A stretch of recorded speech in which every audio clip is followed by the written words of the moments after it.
Señoras, señores, muy buenas tardes, saludos. Viernes Santo. En Salamanca vivimos uno de los días centrales de nuestra Semana Santa, como no puede ser de otra manera, el día en el que conmemoramos la pasión y muerte con mayor propiedad en este triduo y con toda la intensidad cofrade, porque estamos viviendo pues en este mismo momento 4 procesiones en la calle.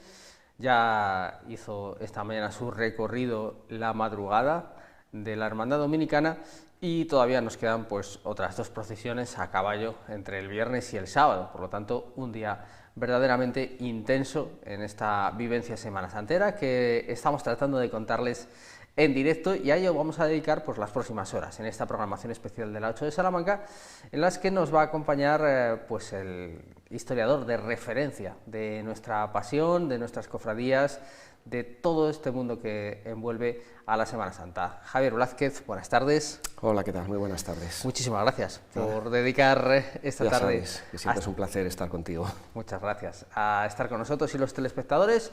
Este año vamos a sumarnos a la novedad del Viernes Santo, porque, bueno, pues en principio, después de los problemas derivados de precisamente la convivencia de 4 procesiones en la calle, pues ha tratado de ordenar, estableciendo un horario de paso en las zonas más conflictivas, podríamos decir. Así que vamos allá, si les parece, directamente, porque a ese espacio, en torno a la Catedral de Salamanca, está llegando ya nuestra cofradía más antigua, la Cofradía de la Veracruz.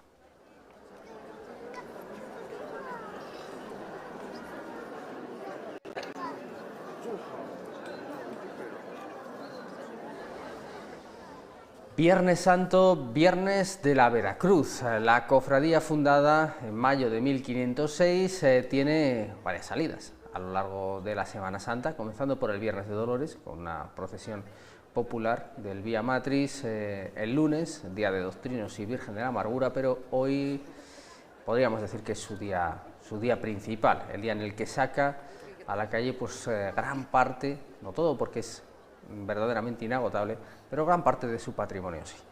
7 pasos componen esta procesión del Santo Entierro de la Veracruz, que se celebra de manera inmediata al acto del descendimiento, Javier, que bueno, no hemos visto en esta ocasión este año por esta configuración, pero que sí que es uno de los actos como tal de la Semana Santa más antiguos, 1615, y algunos de los elementos que han formado parte de esa escenificación del desenclavo o descendimiento, pues sí van a formar parte de la propia procesión. Es el acto, podríamos decir, histórico de nuestra celebración popular de la Semana Santa. No es el primero que se efectuó, pero de los que quedan sí es el más antiguo. Antes del Viernes Santo había una procesión de disciplina, el Jueves Santo, que luego se integró en el desfile general. Y en torno al descendimiento pues surge todos los principales eventos de la celebración popular de la Semana Santa, de ahí su trascendencia. La procesión del Santo Entierro tiene su significado a partir del descendimiento, y la procesión de resurrección, que también va unida, aunque sean días distintos, pero temáticamente va unida a este proceso, pues también enlaza con ello. De hecho, algunas de las imágenes son comunes, como es el caso del sepulcro. Lo vamos a ver en las 2 procesiones. Entonces, claro, el Viernes Santo, la Veracruz celebra su fiesta principal. Hoy es el día de la adoración de la cruz, lo tenemos que tener en cuenta. Y ellos surgieron para fomentar la devoción a la Santa Cruz de Cristo. Por eso, en el día del Viernes Santo tienen lugar sus funciones principales. Hoy, bueno, pues vamos a ver, como venimos comentando, lo que ha dado como resultado la fracción, hace algunos años ya, de la Procesión General del Santo Entierro, en la que todas las cofradías que hoy salen por separado, pues lo hacían integradas en una sola procesión que digamos, respetaba en la medida de lo posible, con las imágenes y las distribuciones, pues el orden cronológico de la Pasión, y por lo tanto empezaría con el Huerto, que luego veremos con su cofradía independiente. Primero de los pasos que vemos, los azotes, la flagelación del Salvador, por nombre oficial, imagen de Alejandro Carnicero, uno de los grandes conjuntos de la Veracruz de ese primera mitad del siglo XVIII, año 1724, que en esta ocasión, bueno, como también viene siendo habitual y no con poco esfuerzo, he sacado a hombros por la Veracruz, no así este año lo que conocemos como la caña, que volverá a desfilar a ruedas con alguna novedad que ahora iremos comentando.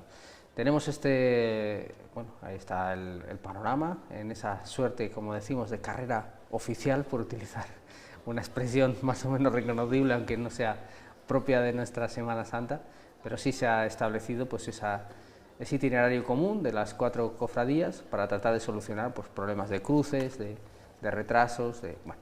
Veíamos a Fernando Pérez Pena, que es el vicepresidente de la Junta de Semana Santa, que es el encargado, ingrata labor, por cierto, de mantener ese horario de paso, en este caso de la cofradía de la Veracruz. Javier, ahí vemos ya aparecer también la caña, ahora lo comentamos con más detenimiento, pero los azotes, que llamamos pues uno de los grandes conjuntos semanasanteros, ahora en la iglesia de la Veracruz permanece expuesto durante todo el año, y la verdad es que es para echar un rato porque es una pieza muy, muy interesante. Sí, el patrimonio artístico de la Veracruz es increíble, ¿no? Porque tenemos que ser conscientes de que es la cofradía de Salamanca, que durante siglos la Veracruz ha casi monopolizado los desfiles procesionales de esta ciudad, de Salamanca.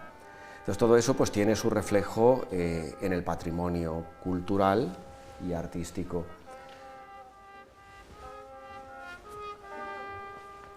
Por eso, cuando en el siglo XVIII la cofradía vive un momento de esplendor, inicia una transformación de su patrimonio, y las imágenes que venían de épocas anteriores pues fueron renovadas en su mayor parte. Antes había otros pasos que luego han ido quedando, figuras sueltas, otros desaparecieron, pero estos vienen de, como decíamos antes, de esa renovación que se hace en el siglo XVIII, que se mejora la iglesia, se mejora también las imágenes procesionales, y se acude a uno de los escultores de referencia entonces en Castilla, que es Alejandro Carnicero, que sigue la estela de Gregorio Fernández, como muchos otros en Castilla, claro. Gregorio Fernández es el gran escultor, y a partir de ahí se fijan unos arquetipos que luego tratan de ser seguidos por otros escultores. Cada uno es verdad que le aporta su propia personalidad, como es el caso de Carnicero, que hizo varios pasos para la Veracruz, aunque documentado solo está este.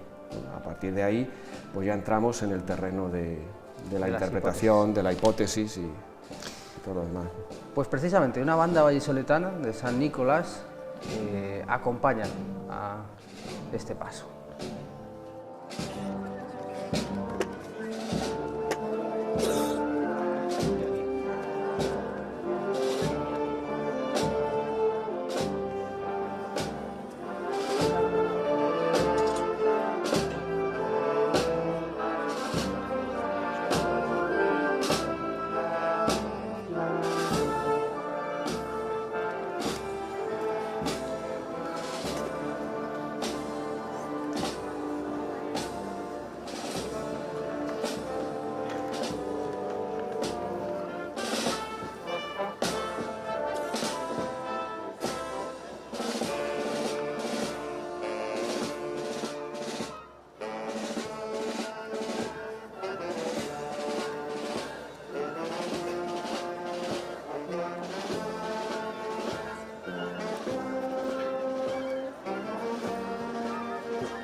...1724 es la fecha de datación, es del que más documentación tenemos, esta flagelación del Salvador, porque hay un dibujo en la Biblioteca Nacional firmado por Alejandro Carnicero, un boceto, bueno, más que boceto, es un dibujo rematadísimo, sí. Es un dibujo con todas las de la ley, y bueno, pues nos ha deparado también uno de los personajes pues, más característicos, ¿no?, de esa Semana Santa popular, este señor con esas calzas rojas que tanto llamaron la atención de los espectadores salmantinos del siglo XVIII, que salía a ver las procesiones. Hay un artículo muy interesante este año en la revista Pasión en Salamanca de vuestro colaborador y común amigo Rafael López Borrego sobre la estética de lo feo en la imaginería y trata pues, la cuestión con una profundidad exquisita del sentido que tiene lo feo y lo grotesco dentro de la imaginería religiosa.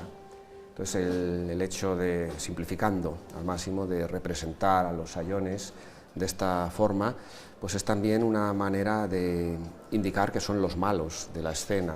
Se está narrando una historia, la historia de la pasión de Cristo, y debe quedar muy claro gráficamente quiénes son los personajes buenos y quiénes son los personajes malos. Esto hay que entenderlo también con la mentalidad de otra época, claro, del antiguo régimen. Hoy en día pues ya sabemos que estas cosas no son muy comúnmente aceptadas, ¿no? Pero en aquella época tenía pleno sentido. Así que, bueno, particularmente lo notamos, hemos visto, es un bombardeo de imágenes. Claro, es verdad que es una procesión fundamentalmente de pasos, es bueno, lo que desgraciadamente de momento puede ofrecer la Veracruz, que destina un enorme esfuerzo a llevar cargas en algunos de los pasos, y por lo tanto pues lo que vemos es eso, fundamentalmente las escenas iconográficas que representan sus pasos. No hay demasiados hermanos de la Veracruz, cofrades de la Veracruz, que puedan ir acompañando las imágenes. Ojalá en los próximos años podamos decir otra cosa. Hemos visto los azotes, nos hemos detenido un poquito en ello. Hemos visto también lo que conocemos como la caña, Jesús en el balcón de Pilato, por mejor nombre, que este año estrenaba una silla del pretorio de Pilato, y también veíamos, en ese caso a ruedas, y también veíamos al que conocemos como Nazareno Chico, que es nuestro Padre Jesús con la cruz a cuesta. Este año hemos descubierto en la retrospectiva que hemos realizado en la revista Christus por el 75 aniversario de Jesús flagelado, que esos ángeles que normalmente acompañan a esta imagen en los últimos años llegaron a salir con Jesús flagelado en una de esas primeras procesiones que realizaba bajo el amparo de la Veracruz, que eso también es un hecho resaltable. Cuando se incorpora en 1913 el flagelado a la Semana Santa Salmantina, con ese privilegio del obispo Valdez, lo hace formando una sección en la Veracruz. Sí, es que la Veracruz es madre de otras cofradías, de Jesús Nazareno, de Jesús flagelado, de la oración del huerto. Todas ellas salieron de la Veracruz. Por eso su trayectoria pues, es tan destacada, y también es un hecho histórico que tenga una presencia mayor que ninguna en los desfiles procesionales y actos de Semana Santa en nuestra ciudad. Y tras el Nazareno Chico, o Jesús con Nazareno Chico, que es Nazareno Chico, pero que es el primero, no lo olvidemos, el primero, sí, que de los devotos en torno a la imagen de Jesús Nazareno de la Veracruz va a surgir luego la congregación que harán un paso propio dedicado a Jesús Nazareno.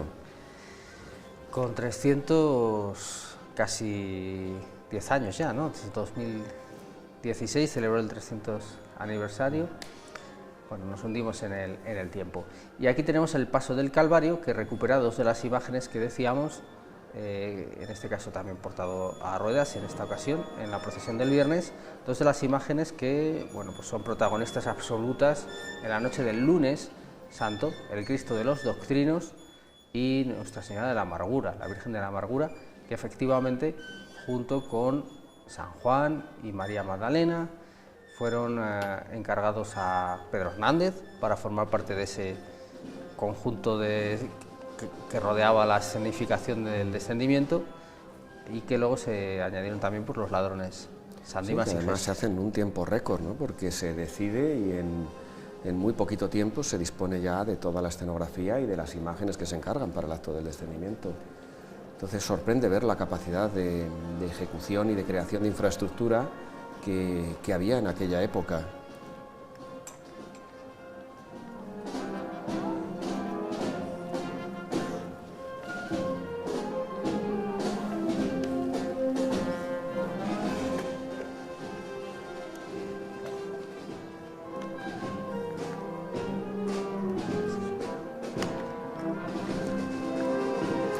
Una de las apreciaciones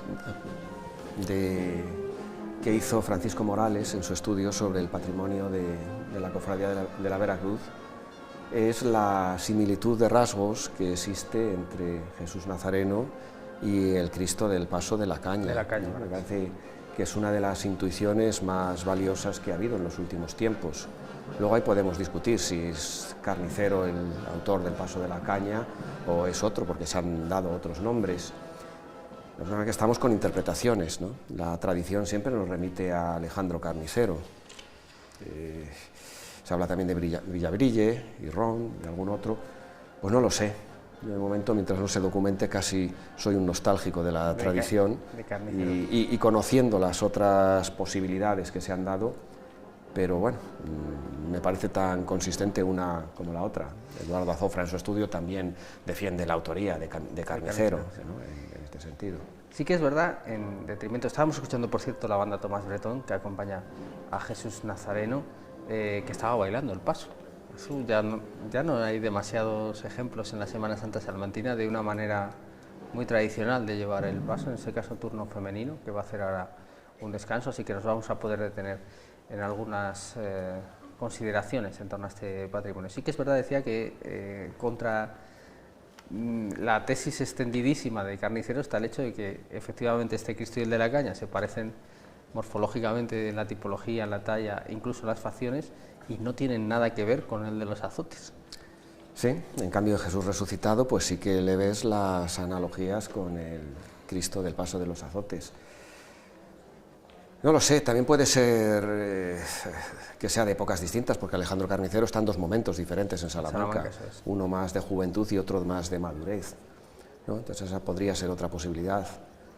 En fin, hasta que no aparezca el documento, pues seguiremos interpretando todas estas cosas. Y si hablamos de documentos que nos faltan, Javier, aquí tenemos quizá el enigma de los enigmas de la Veracruz, la impresionante Virgen de los Dolores, por cierto que, como viene siendo habitual, y este año ha sido también muy difícil, sale a hombros en la valiosa carroza la llamamos, porque sí, carroza es, que donó doña Gonzala Santana, creo a comienzos del siglo XX, me parece que fue en el año 1923 exactamente, pero bueno, o 1925, pero bueno, en todo caso más o menos hace 100 años, para que saliera a ruedas.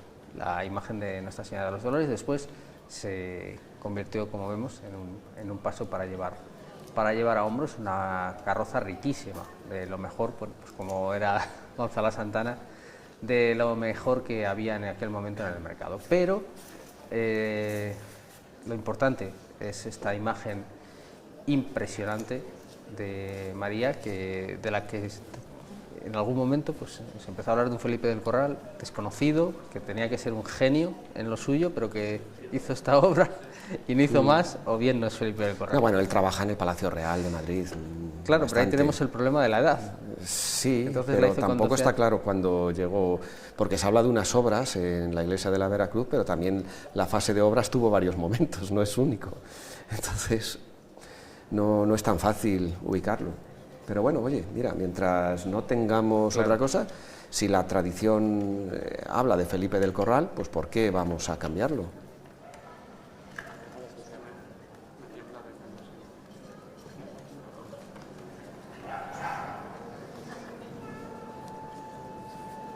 Y este es el paso, bueno, veíamos esa imagen de la Caña, el balcón de Pilato, que es muy curioso porque nos presenta, luego volveremos seguramente a verlo, podemos hacer ese comentario, mientras vemos los ángeles que acompañan a Jesús Nazareno, a Jesús con la cruz a cuestas, con los instrumentos de la pasión, a Pilato vestido a la moda islámica, digamos, una especie, bueno, una idealización también de una cosa muy particular, porque hay un cuadro en la entrada de la Veracruz, sobre la zona del coro, que presenta exactamente ese mismo vestimento para los personajes que, en vez de presentarlo vestido a la romana, se presenta con esos modas arábicas, esos ropajes, más bien turcos casi, ¿no? En algunos... Sí, en la época barroca siempre la vestimenta de los personajes que no son principales, que no son Cristo o la Virgen,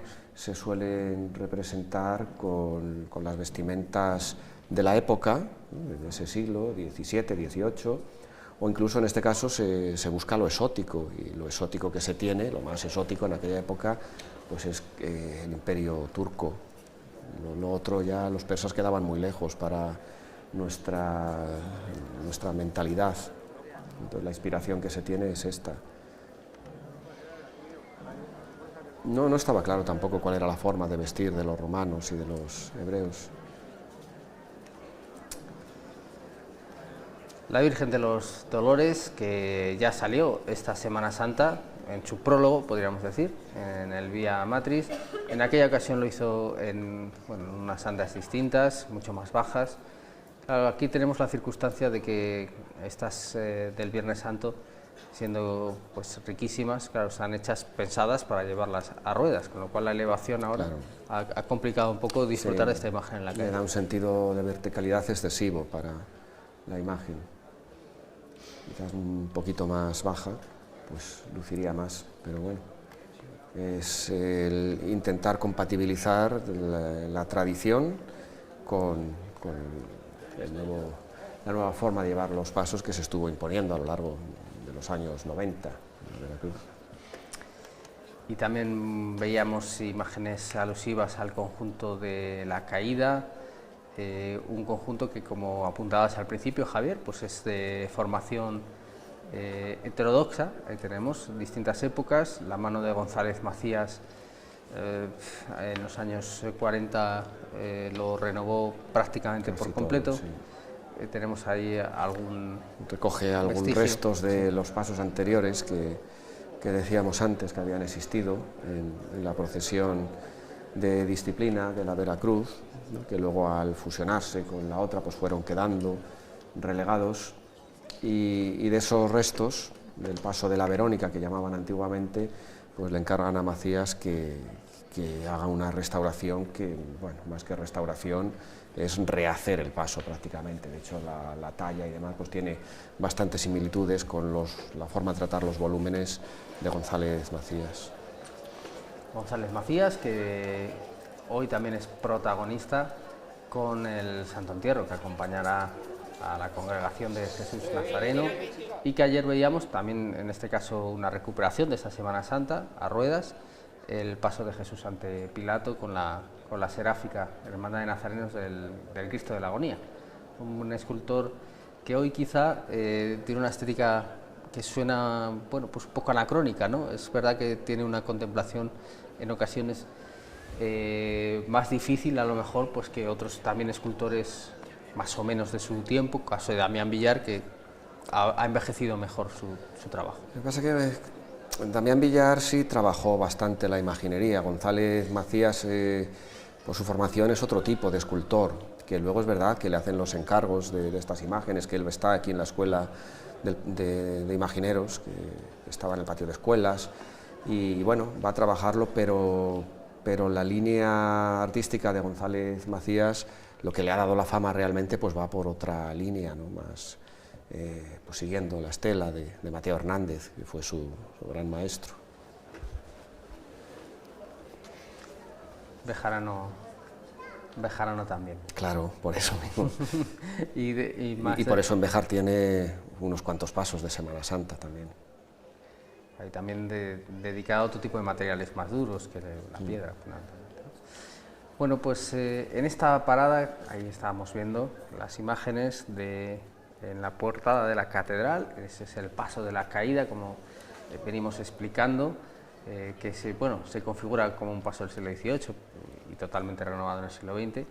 Y aquí tenemos el magnífico conjunto de los azotes que, bueno, pues ofrece un dinamismo verdaderamente logrado, una escenificación de ese momento que no cuesta nada imaginarse, ¿no? Esa especie de espiral que envuelve de violencia. Está dotado de un enorme movimiento, ¿no? Porque casi te invita a girar alrededor de él para contemplarlo todo.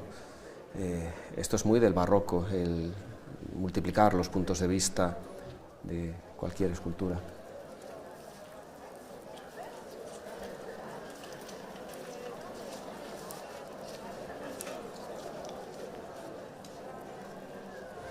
Momento de respiro de esta procesión que tiene un recorrido pues, largo desde que se realiza el descendimiento en el atrio. El descendimiento, que es uno de esos actos que, bueno, decimos que ha marcado el arranque de esta procesión del Viernes Santo, Javier, que ha pasado por muchos avatares y que, bueno, pues en los últimos años, sobre todo con ese dinamismo vinculado a la celebración del quinto centenario, pues la Cofradía de la Veracruz, también muy castigada por las distintas crisis del siglo XX, pues se decidió se vio con fuerza para volver a recuperar algunos de los actos que habían sido suyos a lo largo del tiempo. Bueno, sí, claro, la Veracruz se ha caracterizado siempre por sus crisis y sus recuperaciones. A lo largo de la historia ha tenido crisis todavía peores que la que conocimos en los años 70 y 80, ¿no? Finales del siglo XVIII, principios del XIX, fue terrible para la Veracruz porque se quedó en nada después de todo lo que había sido. Y lo mismo la institución que las procesiones o que el acto del descendimiento, pues ha pasado por numerosos avatares. Estamos hablando de más de 500 años de existencia de una institución. Entonces, que haya momentos de auge o de declive, pues es consustancial. En torno al centenario es verdad que la Veracruz conoció un repunte asombroso, porque vivimos unos años en los que se percibía el crecimiento de la Cofradía de la Veracruz. Creo que es de justicia recordar el trabajo que hizo aquella junta directiva del centenario, que encabezaba Jesús López, pero que estaba muy bien acompañado, ¿no? Carlos Ferrero, Tomás González, Ramón, Roberto, todos aquellos que estuvieron a su lado, hicieron primero un aniversario muy bueno, con muy pocos recursos, y luego fueron capaces de ir recuperando elementos procesionales, cambiar la dinámica de la procesión del Lunes Santo, que le dan una personalidad propia. Deja de ser una procesión de relleno, que es como surgió realmente para completar el Lunes Santo, y consiguen una procesión de silencio que arraiga con las tradiciones de esta tierra, ¿no? Entonces a mí eso me pareció fabuloso, lo mismo que luego pues el ir dignificando los desfiles procesionales. Luego pues ya sabemos que las instituciones pues tienen esos momentos de auge y de declive, y ahora la Veracruz pues bueno, se acusa la falta de hermanos y esperamos que esto pues pueda remontar pronto, porque la Veracruz necesita más hermanos que otras, precisamente por el volumen de sus procesiones, la cantidad de sus actos, y por historia, y por tradición, y por muchas cosas, Salamanca necesita que la Veracruz esté bien. Desde luego, decimos, la espina dorsal de la historia de la Semana Santa, que recorre no solo casi desde el siglo XVI, desde comienzos del siglo XVI, veíamos a la banda Tomás Bretón, como decimos, que acompaña, creo que detrás de Jesús con la cruz a cuestas. Tampoco es fácil a veces con la segmentación de las imágenes hacerse una idea de la distribución lineal, pero creo que es así, sino desde mucho antes, ¿no? Desde la llegada prácticamente de la comunidad franciscana, el culto a la cruz, como nos decías. Bueno.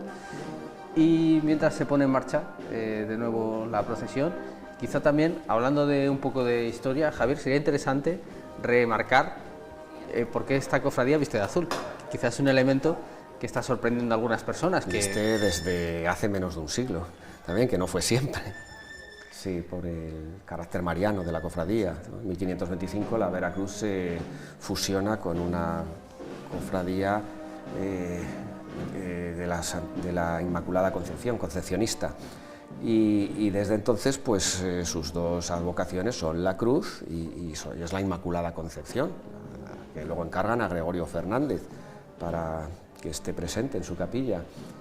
Y antiguamente la cofradía tenía hábitos diferentes para cada procesión. Luego pues fueron buscando hábitos nuevos para las secciones o para los pasos, y era un poco galimatías la realidad del vestuario de la Veracruz. Y por eso en 1945 pues se decide una unificación de hábitos y se toma la referencia de los colores de la Purísima Concepción en nuestra tradición moderna, a partir casi de de Alonso Cano y de Murillo, que se fijan estos colores blanco y azul para la Inmaculada Concepción, porque antiguamente se la representaba con la túnica roja y el manto azul, ¿no? Entonces, esa referencia tan española de la túnica blanca y el manto azul es la que toman los cofrades de la Veracruz como referencia para este hábito. Los hermanos diputados vestían capa, los hermanos de paso no salían con capa, esa era una diferencia también que había que tener en cuenta. Luego ya también, cuando en los años 80 se unifican las dos secciones, la de los hermanos diputados, que eran muy pocos, serían 6 o 7, quedaban poquísimos, con la hermandad de paso, pues ya todos vistieron el mismo hábito. Esta es la configuración con la que sale el Calvario en la procesión del Viernes Santo. El Cristo de los Doctrinos en los últimos años, lo vemos que había recuperado esa elevación que según las crónicas siempre tuvo, esta cruz, la cruz más alta, se decía, de la Semana Santa de Salamanca. Es verdad que durante algún tiempo pues, lo vimos un poquito más bajito, digámoslo así. Se enfrenta pues, a un lado María, al otro San Juan, y enfrente María Magdalena con esa reconocible melena natural también. Un paso que ha ido incorporando cambios estéticos muy relevantes. Quizá hoy, bueno, el vestuario de brea, relativamente de brea, de María Magdalena, que ha dado mucho más lustre al paso, lógicamente, pero quizá ahí nos fijamos también más, como lo hacíamos el lunes, en el cambio más radical de la Virgen de la Amargura, ¿no? Que ha ido poco a poco mejorando su... Hasta donde es posible, pues se ha tratado de mejorar. Pero tenemos que tener en cuenta que este paso es heterogéneo, que el Calvario es artificial. Estas son las imágenes, como decías tú antes, que se realizan con mucha prisa, sobre todo la Virgen y San Juan, que son las primeras, para el acto del descendimiento. Son unas imágenes de bastidor sin ninguna otra pretensión que escoltar a Cristo y a los ladrones del descendimiento. Y luego pues se hizo esta composición del Calvario. No, el Cristo de los Doctrinos era un Cristo que tenía otra función distinta a la de salir en procesión, y a partir de estas figuras preexistentes se configura un paso, de ahí la heterogeneidad que estamos viendo.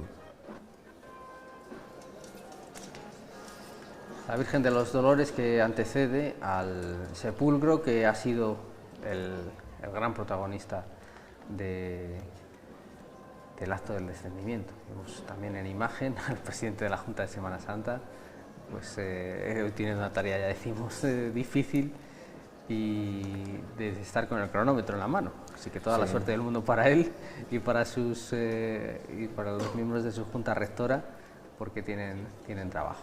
A ver si sale con el empeño, porque se han hecho 1000 intentos de solucionar este problema que tenemos en el Viernes Santo, en la Semana Santa de Salamanca. De hecho, siempre en las tertulias posteriores, análisis que se hacen en la Junta de Semana Santa o fuera de la Junta de Semana Santa, al final la mayor parte del tiempo se lo lleva la tarde del Viernes Santo. Sí, es una cuestión abierta, es una herida abierta para las personas que conocieron la procesión general, que sinceramente se beneficia del paso del tiempo en la evocación de una perfección que nunca tuvo. No, nunca ha funcionado. A ver, funcionó cuando se diseña este desfile en tiempos del obispo Tavira, concentrando procesiones, y solo hay una cofradía, que es la Veracruz, que integra un paso, que es el de Jesús Nazareno. Entonces sí funcionaba, porque era integrar un paso de una congregación distinta.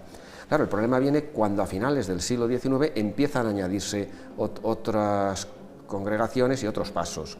Jesús rescatado, la Virgen de las Angustias, Nuestra Señora de la Soledad, después se entra la sección de la flagelación, la oración de Huerto tiene su flagelación, en fin, se van incorporando hermandades, la Coronación de Espinas de Amor y Paz también, que estuvo durante unos años, entraban, salían pasos, imágenes. Venía de León, si no recuerdo mal. Sí, se la dejó durante unos años la congregación de Jesús Nazareno de León, el dulce nombre de Jesús Nazareno, sí. Entonces, a partir de ahí, claro, es cuando esto se complica y ya es muy difícil coordinar pasos a ruedas, pasos a hombros, diferentes estilos de procesionar, ritmos distintos. Y de ahí las soluciones que se han propuesto, porque a principios de siglo se dividió la procesión, que es cuando entra Jesús Nazareno. En los años 40 se vuelve a hacer, en los años 80 hay otro intento de separar por un lado Veracruz y Huerto y por otro las congregaciones, que ninguno ha funcionado.